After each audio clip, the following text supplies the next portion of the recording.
ఇప్పుడు chat జీపీటీలు, Google వచ్చిన తర్వాత అంటే ఎక్కువ too much of information available ఉంది. ఒకసారి మిస్‌లీడ్ చేస్తున్నాయి. సాధారణంగా మనకు తలనొప్పి వచ్చినప్పుడు లేదా వామిటింగ్ జరిగినప్పుడు అందరూ గూగుల్‌లో కొట్టేసి నాకు బ్రెయిన్ స్ట్రోక్ ఉందా?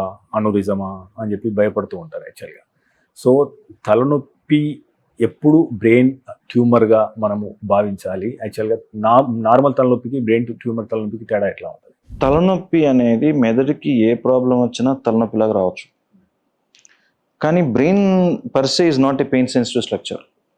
దాని చుట్టుపక్కల ఉండే డ్యూరా మ్యాటర్, దాంట్లో ఉండే బ్లడ్ వెజల్స్ ఇవి మనకి పెయిన్ కలిగిస్తాయి. సో మోస్ట్ కామన్లీ మనం చూసేది vascular headaches, life style related headaches, mobile related headaches, lack of sleep వల్ల వచ్చే హెడేక్స్. సో ఇవి వాస్కులర్ హెడేక్స్ అంటాం. బ్రెయిన్ ట్యూమర్ ఉండే హెడేక్స్, నార్మల్ హెడేక్స్ డిఫరెంట్గా ఉంటాయంటే మే నాట్ బి. కొంతమందిలో నార్మల్ హెడేక్కి కొంతమందిలో చూస్తే ట్యూమర్ లాగా ఉండొచ్చు. But not all headaches are tumours. Less than 1% are tumours or any other serious conditions. So ఎట్లా డిఫరెన్స్ అనేది రఫ్లీ it may not be hard and past rule. So ఇది ఇలా అయితే ట్యూమర్, ఇది ఎలా అయితే ట్యూమర్ కాదనేది ఉండదు. ఓవర్లాప్స్ ఉంటాయి. But most of the times tumours వల్ల కానివ్వండి, వేరే వాటి వల్ల వచ్చే హెడేక్స్ అనేవి they will be increasing trend, కంటిన్యూస్గా ఉంటాయి. అండ్ అసోసియేటెడ్ సింటమ్స్ అంటే వామిటింగ్స్ రావడము, చూపు తగ్గడము, అన్కాన్షియస్నెస్ కావడము, లేకపోతే పెరాలిసిస్ లాగా రావడము, ఫిట్స్ రావడము. సో ఇట్లాంటివి చాలా మందిలో చూస్తాం మనం. చూపు ప్రాబ్లమ్స్, హియరింగ్ ప్రాబ్లమ్స్ రావడము, నడిచే విధానంలో ఇంబ్యాలెన్స్ రావడము. సో ఇలాంటివి కాకుండా ఉండే హెడేక్స్ మోస్ట్లీ పెథలాజికల్ ఉండవు. అంటే వాస్కులర్ హెడేక్స్ అంటాం వీటిని, ఇడియోపతిక్ హెడేక్స్, ప్రైమరీ హెడేక్స్. అలా కాకుండా ఇంత మనం చేసుకునే సింటమ్స్ వల్ల వచ్చే హెడేక్స్ మాత్రం డెఫినెట్గా ఏదైనా మళ్ళీ దీంట్లో మళ్ళీ ఇఫ్స్ అండ్ బట్స్ ఉన్నాయి.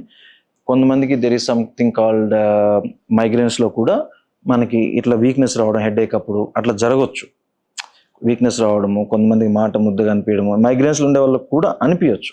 సో ఓవర్లాప్స్, ఇది ఖచ్చితంగా ఇది ఖచ్చితంగా ఇది అనేది ఉండదు. But if it is troubling you, investigate.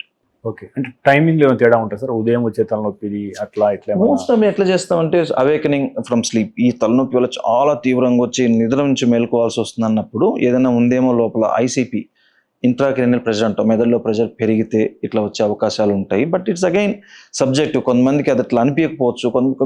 Migraine people also, vascular headaches ఉండే వాళ్ళు కూడా they wake up with headache. They may get confused. అంటే ఇది హెడేక్ వల్ల మెలకు వచ్చిందా లేదా మెలకు వస్తే హెడేక్ ఉందని చెప్పలేం. So but most of the times మనకి ఒకవేళ నిద్ర డిస్టర్బ్ అవుతుంది, నిద్రలో కూడా మనకి హెడేక్ వల్ల మేలుకోవాల్సి వస్తుందంటే బ్రెయిన్లో ఏదో గడబడి ఉంది అనేది మనం ఆలోచించుకోవాల్సిన విషయం అన్నమాట. 62 లక్షల మంది ప్రజల్లో మెడ్ ప్లస్ బ్రాండ్ మెడిసిన్స్ కి మారడం వలన 915 కోట్ల రూపాయలు సేవ్ చేసుకున్నారు. అదే మెడిసిన్స్, అదే క్వాలిటీతో 50 to 80% డిస్కౌంట్లు.